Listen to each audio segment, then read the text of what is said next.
Quem estava aqui hoje de manhã, alguns de vocês, eu creio que estavam, sabem que esse foi o texto que o pastorzão Marcelo pregou hoje de manhã. E eu até compartilhei com os irmãos. Nós não combinamos nada, né? Eu pedi para ele trazer a palavra geral hoje de manhã. E aí, Joselito, quando ele chegou no microfone e disse: Josué, capítulo 1. Aí eu disse: meu Deus do céu, vai pregar a minha pregação de hoje à noite. E ele quase que pregou ela toda.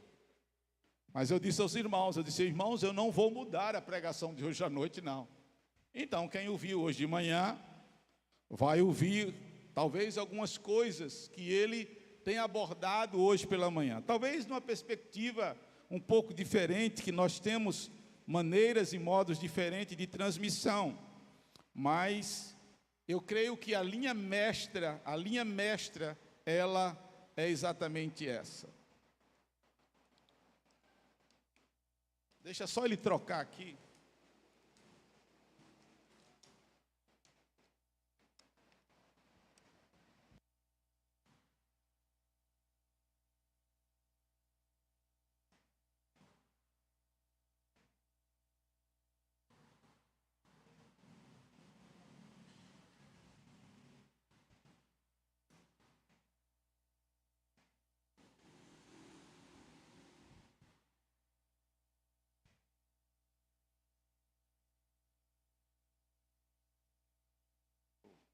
Mas eu acho que melhorou, sensivelmente.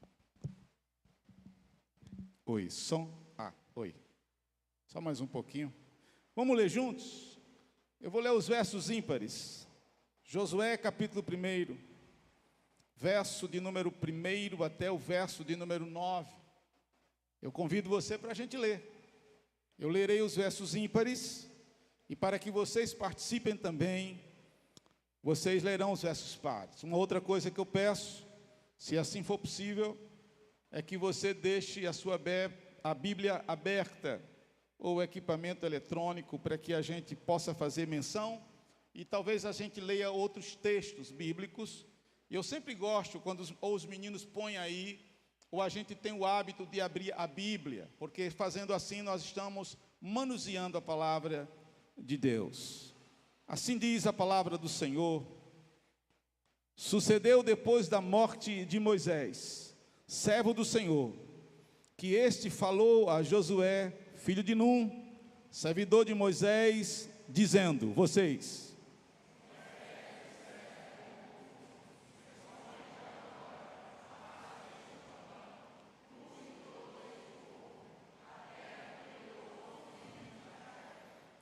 todo lugar que pisar a planta do vosso pé, vô-lo tenho dado como eu prometi a Moisés.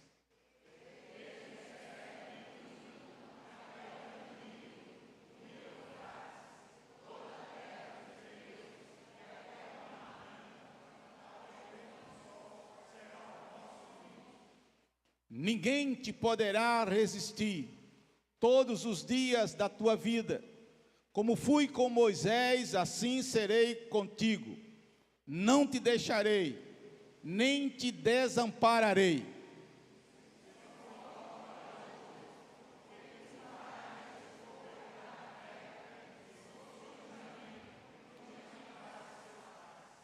Tão somente ser forte e muito corajoso, para teres o cuidado de fazer segundo toda a lei que meu servo Moisés te ordenou. Dela não te desvies nem para a direita, nem para a esquerda, para que sejas bem-sucedido por onde quer que andares.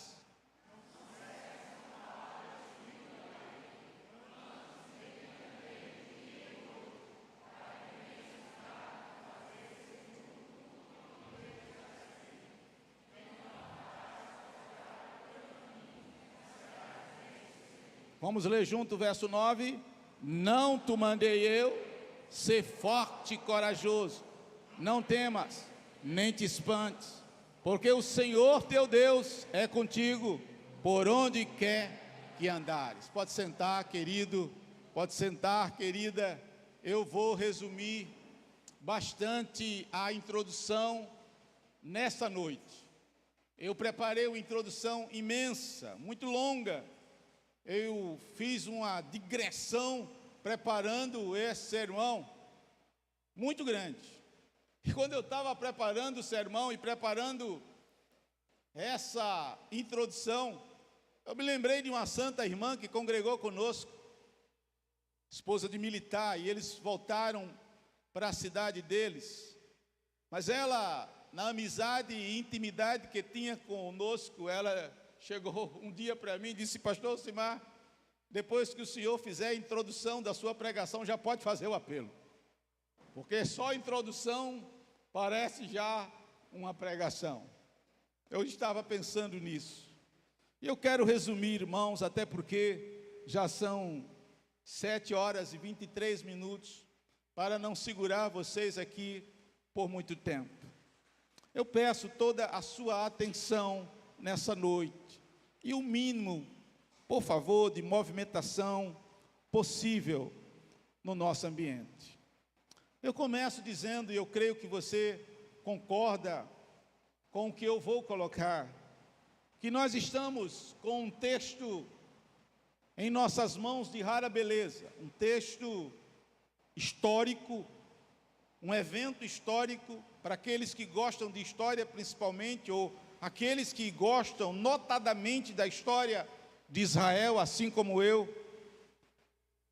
E nós podemos dizer que esse é um momento decisivo na história desta nação que estava nascendo. Porque até então Israel não é considerada uma nação. Eles precisam de um lugar, de fronteiras, para serem considerados uma nação. Eles têm uma cultura, eles têm uma religião diferenciada, monoteísta. Eles têm uma língua em comum, uma língua semítica, mas eles não têm ainda uma nação. Os historiadores e os biblistas chamam, nesse momento, Israel de uma liga de tribo sacral, ou, quem sabe, uma liga de tribos ligadas pela religião, pela crença num Deus eterno, poderoso, revelado aos seus antepassados. O que nós podemos tirar desse momento histórico, desse texto que nós temos em nossas mãos, é que agora, de fato, chegou o momento da conquista. Décadas tinham se passado desde a saída da escravidão egípcia, e podemos dizer que séculos tinham se passado desde a promessa que Yahvé, o Deus eterno, tinha feito a Abraão, quando o tirou lá de lá da Caldeia, e prometeu a esse primeiro patriarca de Israel, que lhe daria uma terra, ou na verdade, daria uma terra para os seus descendentes. Essa fora a promessa de Deus para Abraão, ratificada para Isaac e confirmada para Jacó, os 3 grandes patriarcas de Israel. E essa promessa, ela foi internalizada, incorporada pela tradição judaica. A despeito de estarem, obviamente, num cativeiro de escravidão, eu não tenho dúvidas que as gerações e gerações foram passando uma para outra, que no antepassado Yahvé tinha prometido uma terra para eles. E nós sabemos muito bem a história da revelação de Deus para Moisés, numa sarça que ardia e não se consumia, do encargo que Deus deu para esse homem e para seu irmão, e de como eles trataram com Faraó e com toda a civilização egípcia daquele tempo, da dureza do coração de Faraó, da sua resistência, das suas mentiras, e de todas as pragas que vieram sobre a nação egípcia, até que, com a morte dos primogênitos dos egípcios, Faraó permite que os judeus possam agora sair, sim, em busca da terra prometida aos seus antepassados. Esse é o momento, e eles vão. Nós sabemos toda a história, de que Faraó se arrepende e vai atrás, de que o mar se abre e os judeus passam a pé enxuto e todo o exército egípcio perece, com toda a sua cavalaria, todos os seus soldados perecem naquele rio. E a peregrinação começa. E nós bem sabemos, pela história bíblica, que uma jornada, talvez, segundo alguns estudiosos, de 6 a 8 meses, de onde eles saíram até a terra prometida, por causa da desobediência, por causa da rebeldia, por causa de provarem e testarem a Deus praticamente todo o tempo.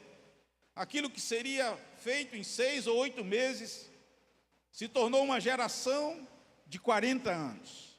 A realidade é que todos aqueles homens, que a Bíblia diz que saíram do Egito, contados acima de 20 anos de idade, 600 mil homens, fora as mulheres, fora as crianças, os jovens, só 600 mil homens.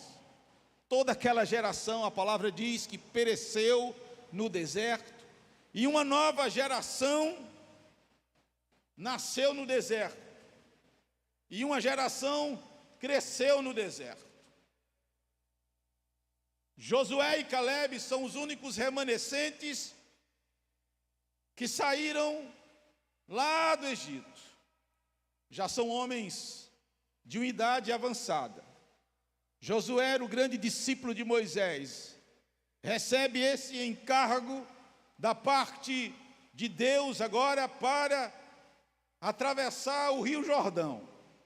Porque do outro lado do Rio Jordão estava Canaã, estava a terra que eles iriam agora ter que possuir. E eu digo, irmão, chegou a hora de cruzar o Jordão. E eu digo que havia inimigos poderosos a serem vencidos. Israel, saindo do Egito até esse momento, eles enfrentaram alguns inimigos pelo caminho. Os amalequitas, por exemplo. Eles foram vencendo algumas tribos e alguns povos pequenos. Mas agora eles chegaram num lugar geográfico, histórico, onde há civilizações mais desenvolvidas. Os próprios espias que saíram para espiar a terra, cujo registro está em Números 12, 13, eles falaram de cidades fortificadas. Eles falaram de grandes e poderosos exércitos. Eles falaram de homens que eram considerados gigantes. Eles viram com seus olhos. Eles estavam do outro lado. Existia, querido e querida, uma nova geração que se deparava com essas dificuldades. Eu posso dizer que estava nascendo um novo tempo. Eu posso dizer que era hora de tomar posse daquilo que Deus tinha prometido. Eu posso dizer que aquele era um momento crucial, deveras importante para a jovem nação que estava nascendo. Meus amados, na primeira parte da introdução que eu não li para vocês, eu não abordei com vocês, eu queria somente ler e refletir rapidamente sobre o final dela. Porque eu sempre tenho dito a vocês aqui que eu creio. Será que foi ele, irmãos? Eu acho que não foi. Está com menos barulho hoje, né, Marcelo? Os irmãos sabem, não foi ele não, não foi ele não. Aquele é pior, irmãos. Mas voltando para o texto. Eu sempre digo, amados, que essas pequenas histórias, esses pequenos registros que nós temos na Bíblia Sagrada, como essa porção que nós lemos, eu sempre digo que eu vejo assim, eu não sei se você vê assim, mas eu sempre vejo que elas carregam em si profundas lições. E essas lições, elas nos servem de aprendizado para a nossa trajetória cristã. Eu não creio que esse evento foi registrado pelo escriba judeu, pelo historiador judeu, por acaso, apenas para contar a saga da nação nascente de Israel. Eu não creio nisso. Eu creio que isso é história, mas é história de Deus, história revelada de um Deus eterno que tem um plano eterno. Era sobre isso que eu queria começar falando para vocês, e que cada uma dessas histórias vão formando um todo, revelando esse plano de redenção. Mas essas pequenas histórias, elas servem para que a gente aprofunde a nossa espiritualidade, para que a gente melhore a nossa fé. Isso é uma mensagem para a igreja. Para que a gente se torne mais maduro, mais dependente de Deus, para que a gente aprenda mais acerca de Deus. Se nós fizermos isso com uma interpretação correta e à luz da dependência do Espírito Santo de Deus. Dito isso, e dizendo aos irmãos mais uma informação, que os estudiosos dos livros históricos, e notadamente os estudiosos do livro de Josué e da história judaica, dizem que a nação de Israel, e o pastor Marcelo falou muito disso hoje de manhã, ele falou principalmente de um ponto, do outro ele não falou, mas ele disse aquilo que os historiadores e biblistas dizem a respeito desse momento histórico que Israel estava passando. Aquele era um momento de crise. Aquele era um momento de crise porque o grande nome de Israel, o grande legislador, o grande líder de Israel, ele morreu. E agora? Depois que ele morre, e agora? Como fica a história? Então alguns dizem que isso é um momento de crise, mas alguns dizem que além da crise, aquele era um momento, meus irmãos e minhas irmãs, de desafio para Israel. E isso não é fácil. Imagina uma nação está passando por um momento de crise de liderança, mas ao mesmo tempo ela se depara com grandes desafios. Vocês têm que cruzar o Jordão, vocês têm que se dispor e vocês têm que avançar. Há cidades fortificadas, há exércitos poderosos, há gente muito bem preparada e trabalhada para o combate. E vocês vão ter que ir vencendo uma por uma e tomando uma por uma dessas cidades. Não é fácil. Não é fácil.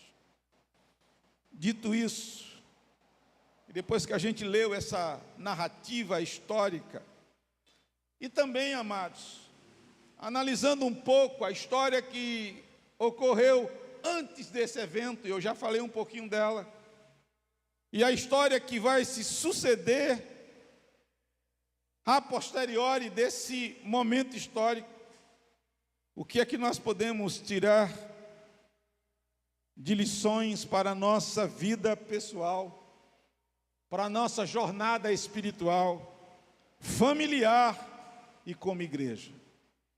Eu queria que nessa noite, eu pediria que nessa noite, quando a gente começasse a falar, a refletir, a pensar, nós refletíssemos primeiramente a respeito de nós mesmos, na minha trajetória, da minha espiritualidade.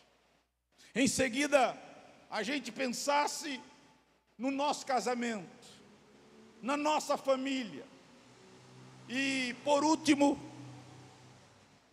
nós fôssemos levados a pensar na nossa igreja. diante de crises e de desafios, como é que nós nos devemos portar? O que é que esse texto nos traz de ensinamento? O que ele nos traz de lições para a nossa vida? E agora, eu creio que eu vou correr mais.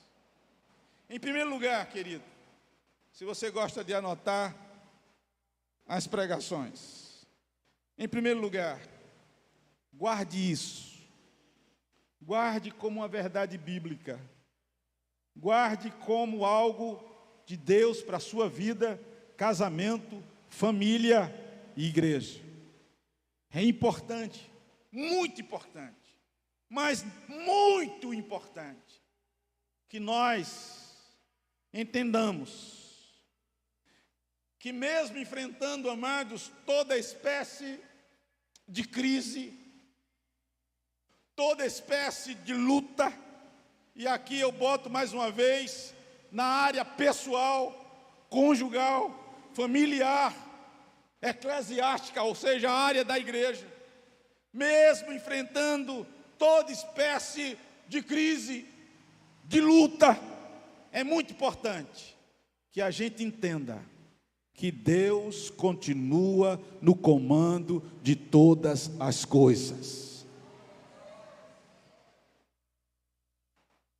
É importante demais isso, irmãos.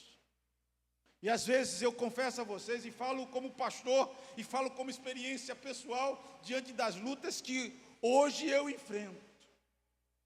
E quando eu comecei a preparar o esboço dessa pregação, em oração, eu comecei a falar comigo mesmo: Deus, Tu estás falando comigo, né, Senhor? Está falando primeiramente comigo. Porque como eu preciso internalizar, encarnar, vivenciar essa verdade. A despeito de crises, a despeito de lutas, a despeito de perdas, de qualquer circunstância, Deus continua no comando de todas as coisas, assim eu creio. Assim me ensina a palavra de Deus, irmãos. É interessante que o texto começa dizendo: Moisés, meu servo, é morto. O grande líder morreu. O grande nome de Israel morreu.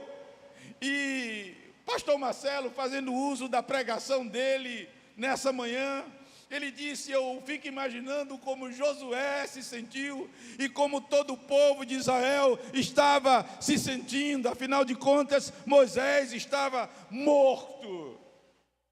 O grande nome estava morto. Mas deixe-me dizer uma coisa: o Deus eterno e soberano estava vivo. O Deus eterno e soberano, Ele estava e está no comando de todas as coisas. Louvado seja o seu nome. E eu posso dizer aqui nessa noite para você, para o casamento, para a família, para a igreja: as coisas podem estar difíceis, crises podem estar sendo instaladas, dificuldades diversas podem existir, mas devemos crer que Deus está no comando de todas as coisas, pois as Escrituras nos garantem isso. Louvado seja o nome do Senhor. Meus amados irmãos e minhas amadas irmãs, em 2015 eu tive a oportunidade de ir com Denise para o Retiro Nacional da Igreja do Nazareno. Aquele era um momento crucial para nós enquanto denominação, porque o pastor Aguiar estava se aposentando, se jubilando. Ele que foi o grande nome, ele que foi o grande líder dessa denominação por décadas. Ele que, por ação de Deus na vida dele, fez com que essa denominação crescesse de poucos membros e estourasse para o Brasil todo. Mas naquele ano, por causa da idade, ele estava passando o bastão. Eu me lembro que houve no Brasil, entre os superintendentes, escolhas, liderança internacional, América do Sul, Estados Unidos. Eu acompanhei isso um pouco. Eu me lembro do momento difícil da igreja. O que vai ser agora? Como é que vai ser essa denominação? Quem vai ser o líder? Será que terá a postura dele? Será que será como ele? Irmãos, nos bastidores, as coisas estavam assim. Eu, inclusive, fui representando o nosso distrito, porque naquela situação o nosso superintendente estava de licença médica e pediu para que eu substituísse lá nesse congresso. Mas, irmãos, eu creio que Denise se lembra. Eles chamaram para pregar nos devocionais daquele congresso, aquele que é considerado pelos nazarenos o príncipe dos pregadores nazarenos, o Dr. Jorge de Barros. Um cabo-verdiano com mais de 80 anos de idade hoje, prega muito, com a sua voz mansa, sua voz sublime. E ele pregou um sermão, amados, numa manhã. Ah, como eu precisava ouvir aquele sermão, e como nós que estávamos ali, precisávamos ouvir aquele sermão. E ele contou a história do pai dele, que na beira da morte o chamava para ler textos bíblicos e conversar com ele sobre textos bíblicos. E ele disse que um dia o pai o chamou e pediu para ler Isaías capítulo 6. No ano da morte do rei Uzias, eu vi o Senhor assentado num trono. E ele pregou sobre isso. E ele dizia que o pai dele ficava repetindo o tempo todo: Jorge, o rei está morto, mas Deus está vivo. Jorge, o rei está morto, mas Deus reina soberano. Jorge, o rei está morto, mas Deus comanda todas as coisas nos céus e na terra.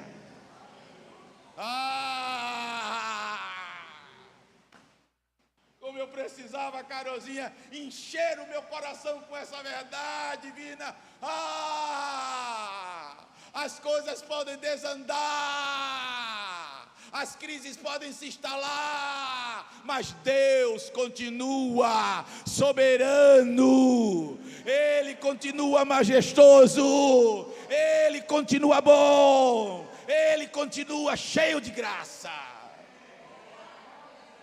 Aleluia!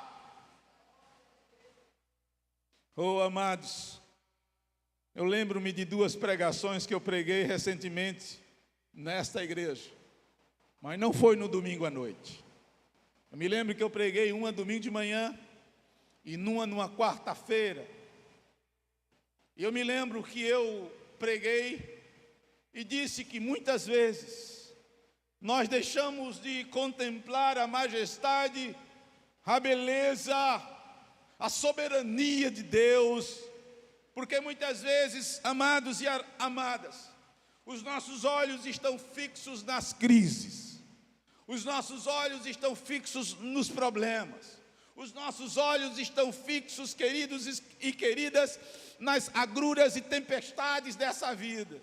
E eu me lembro que eu usei como exemplo os discípulos no caminho de Emaús. Discutimos isso na pregação, porque Jesus se aproxima deles e eles não reconhecem Jesus, e é uma discussão bíblica, teológica, porque é que eles não reconhecem Jesus. E eu fico com a explicação do Dr. Shedd, que diz que eles não reconhecem Jesus porque eles estão tomados de tristeza, eles não reconhecem Jesus porque eles estão tomados de medo, eles não reconhecem Jesus porque o coração deles, queridos e queridas, está tomado de temores e de ansiedades. Eu também me lembro que eu falei sobre Agar no deserto com seu filho, bota ele lá para frente que o menino vai morrer, ela não quer ver o menino morrer, e aí ela chora, ora, chora, e aí a Bíblia diz: e Deus ouviu a voz do menino, e o anjo do Senhor gritou lá do céu: Agar, eis que Deus ouviu a voz do menino.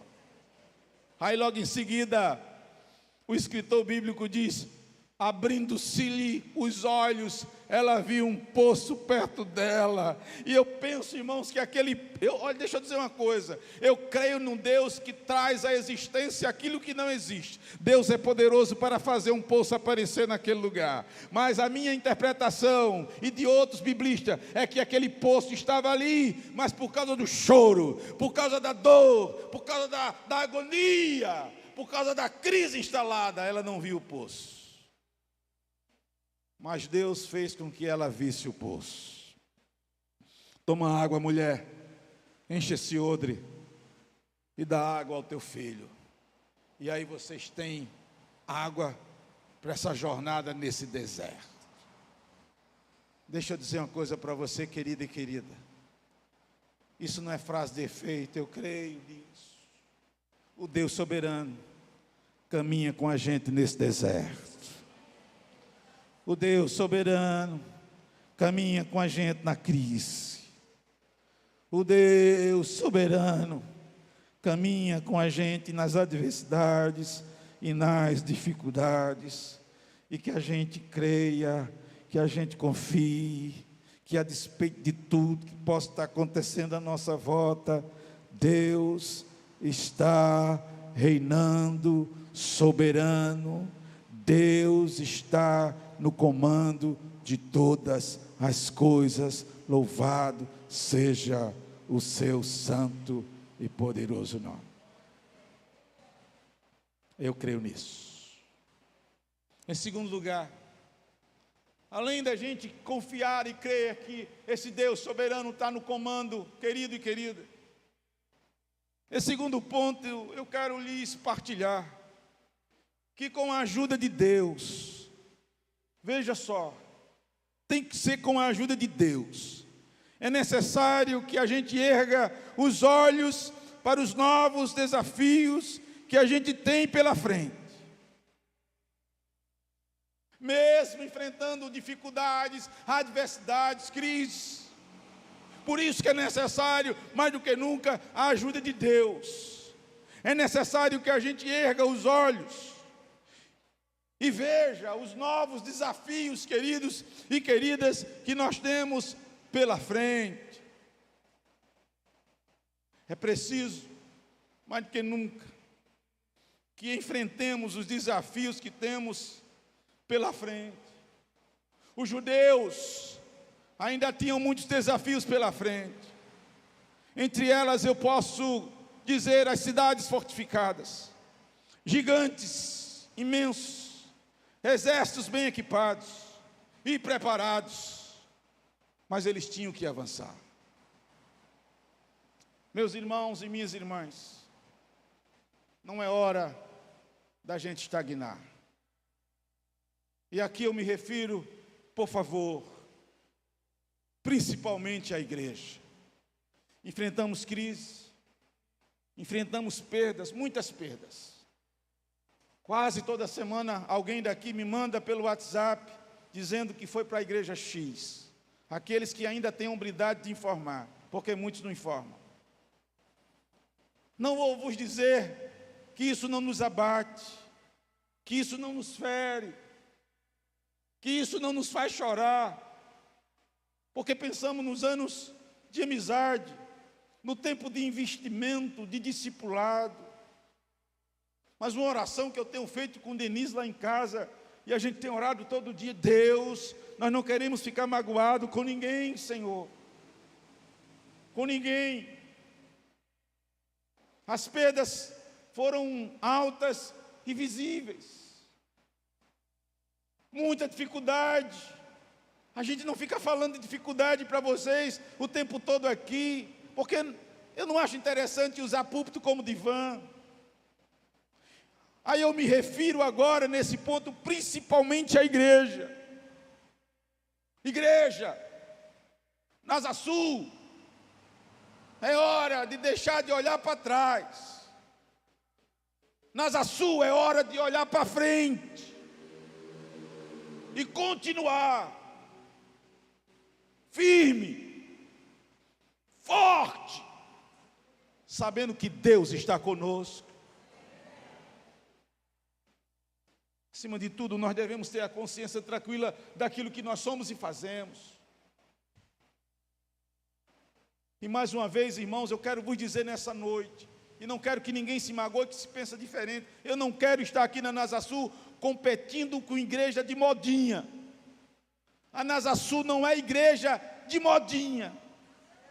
A NASA Sul é igreja que prega o Evangelho, que quer uma vida de oração, que quer crente cheio do Espírito Santo, e homens e mulheres e jovens e adolescentes e crianças vivendo em santidade. É isso que nós queremos.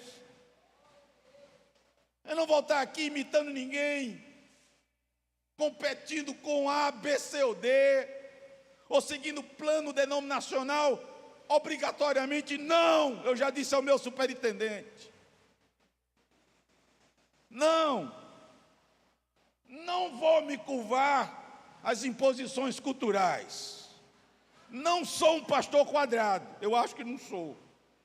Eu penso tão quadrado, mas irmãos, modinhas que conspiram contra a fé cristã, estou fora. Pode me chamar de quadrado antiquado. Eu prefiro ir quadrado para o céu do que redondo para o inferno. Preste atenção. Certo pregador disse: a grande verdade é que a incredulidade nos planta no deserto. Olha só. Mas a fé nos leva, e aqui ele fala metaforicamente, é óbvio, a cruzar o Jordão.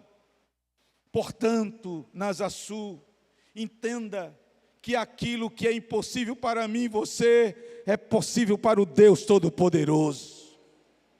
Sempre existirão batalhas, sempre existirão inimigos, sempre existirão aflições e angústia, mas a vitória, creia, ela vem do Senhor.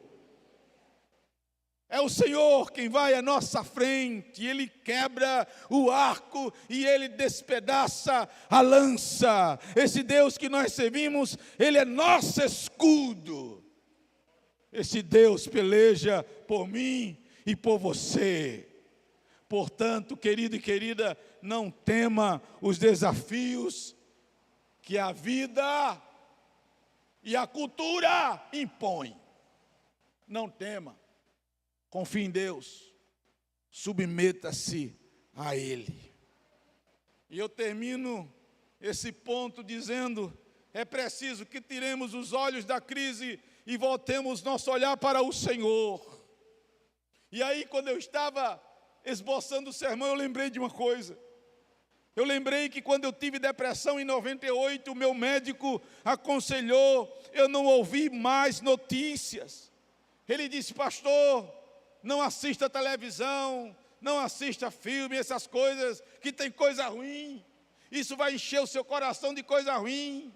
O senhor já está deprê, o senhor já está para baixo, e vai encher coisas mais ruins, morrer não sei quem, matar não sei quem, fuzilar não sei quem, encha seu coração de coisas boas.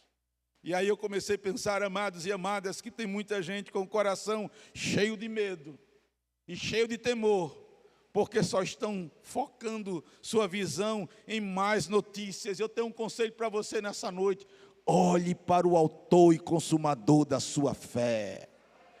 Aleluia, Jesus, como o autor de Hebreus diz, olhando firmemente para o autor e consumador da minha fé. Deus quer usar a minha vida, Deus quer usar a sua vida. Muitas coisas nós temos para fazer, mesmo num tempo de dificuldade, de medo e de falta de esperança. Você, eu espero que esteja com sua Bíblia aberta, para a gente ler o verso 5 e o verso 9. Abra e leia forte, por favor, o verso 5 e o verso 9 comigo. O que é que a palavra diz? Ninguém te poderá resistir. Vocês não estão lendo não, peraí, vamos voltar. Leia aí, meu irmão, vamos lá.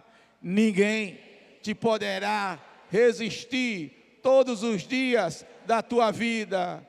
como fui com Moisés, assim serei contigo, não te deixarei, nem te desampararei. Verso 9, não te mandei eu ser forte, corajoso, não temas, nem te espantes, porque o Senhor teu Deus é contigo, por onde quer que andares. Você crê nessa palavra?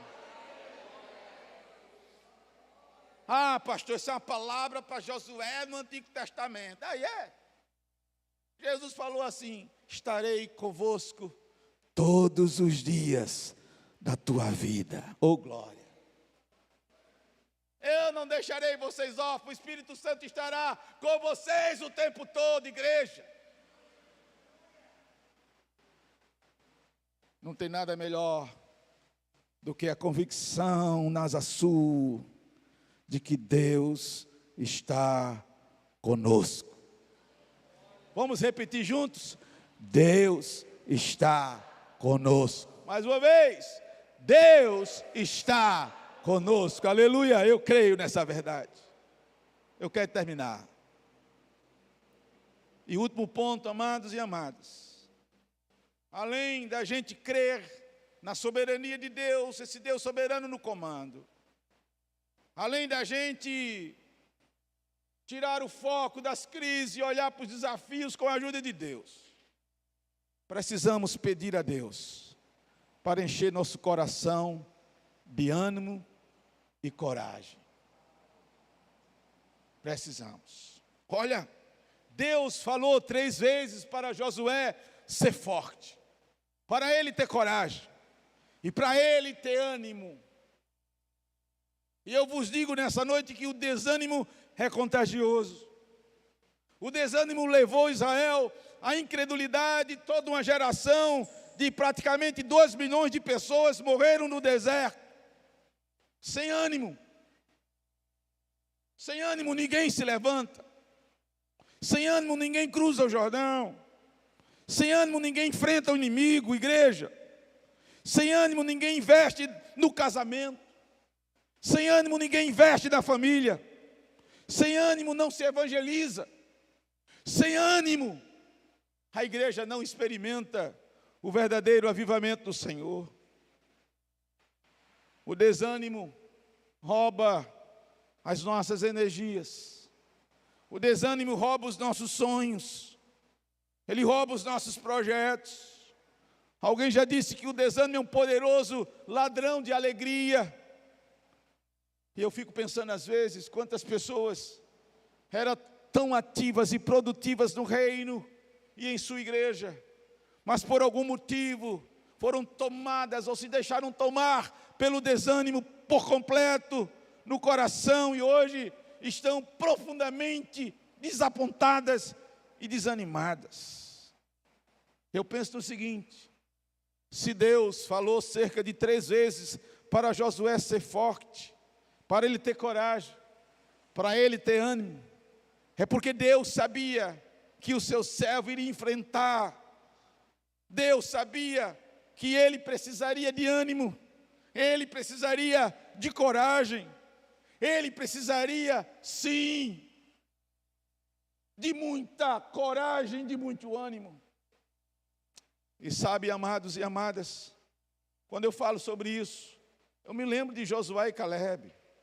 Quando lá no livro de Números, Moisés e Arão mandam eles atravessarem a Transjordânia e olharem a terra prometida. 12 príncipes, 12 cabeças de cada tribo. Eles vão, passam um tempo e voltam.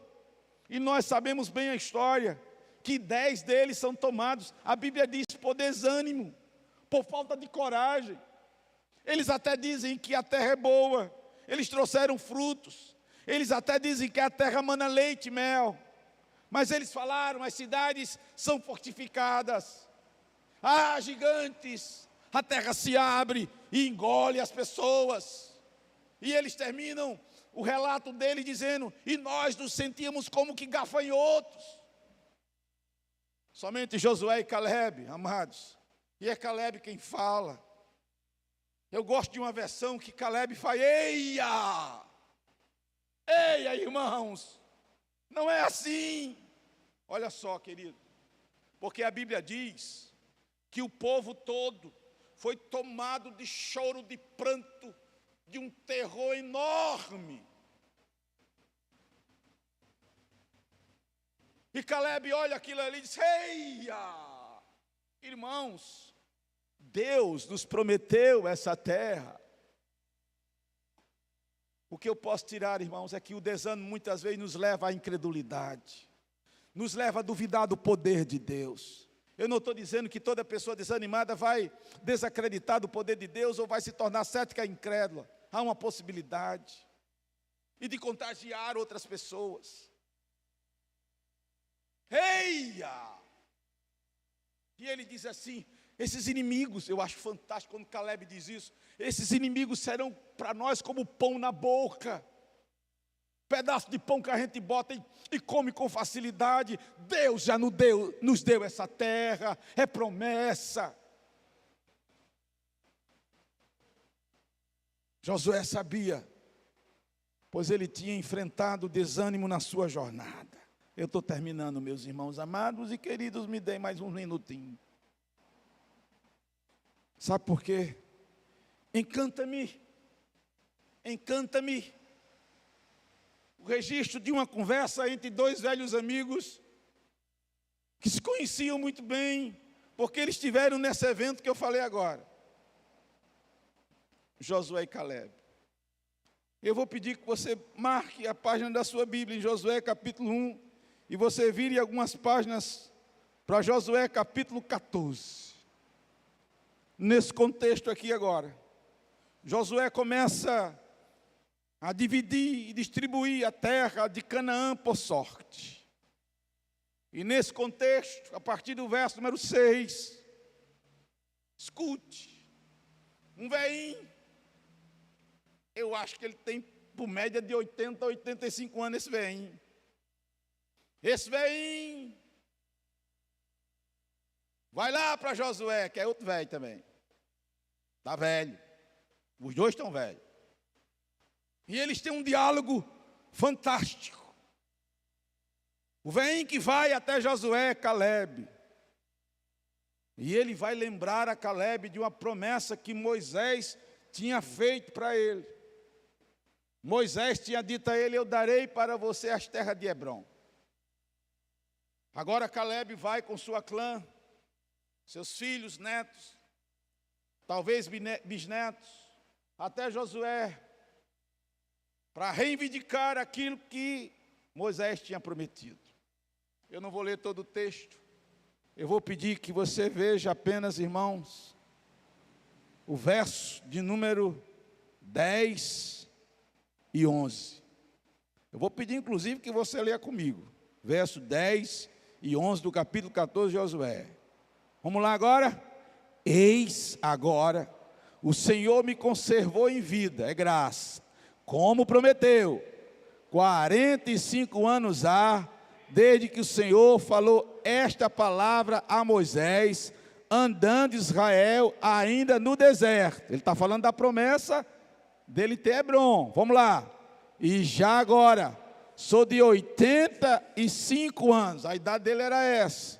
Verso 11, olha o que é que o velho vai dizer. Vamos lá.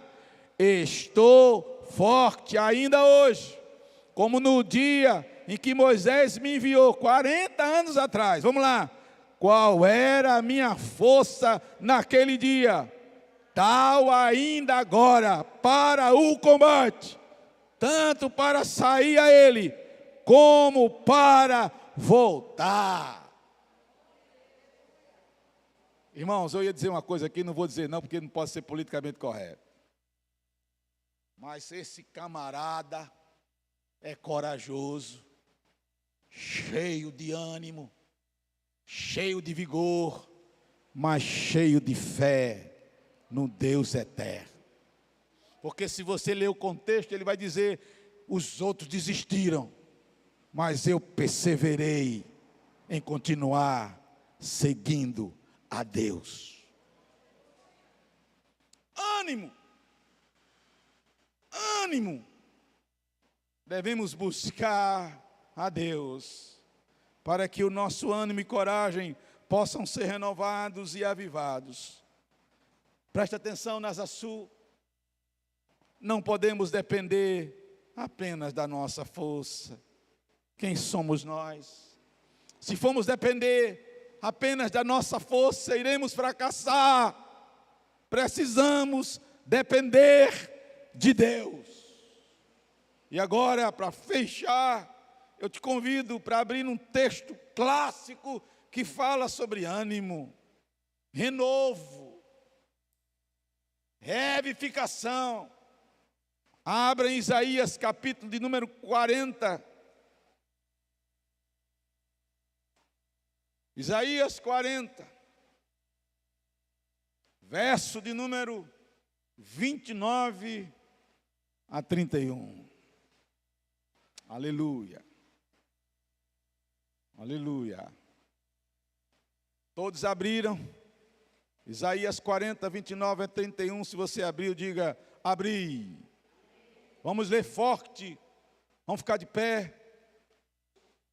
Estamos terminando. Se de pé, sim, já vai terminar. Glória a Deus, Ele pediu para ficar de pé. Vamos lá. Faz forte, alcançar. Não. Tem que ser um coral lindo, bonito, para fechar com chave de ouro. Vamos lá. Faz forte, alcançado, e multiplica as forças ao que não tem nenhum vigor. Os jovens se cansam e se fatigam, e os moços de exausto caem. Mas os que esperam no Senhor renovam as suas forças, sobem com asas como águias, correm e não se cansam, caminham e não se fatigam. Pode ler outro. Bênção. 2 Coríntios. Para não dizer que o pastor usou o texto apenas do Antigo Testamento, porque ele é apaixonado pela leitura do Antigo Testamento. 2 Coríntios, capítulo 4, verso 16. Creia nisso, Nasa Sul. 2 Coríntios 4, 16. Abriram, eles puseram aqui. Vamos ler juntos? Por isso, não desanimamos. Não que? Vamos lá.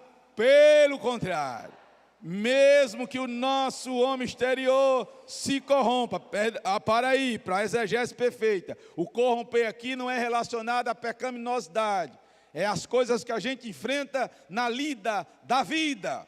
Vamos lá. Contudo, o nosso homem interior se renova de dia em dia. Você crê nisso, amados? Que o nosso Deus é poderoso para, mesmo que o homem exterior esteja passando por luta, doença, problema, o homem interior pode ser renovado dia a dia,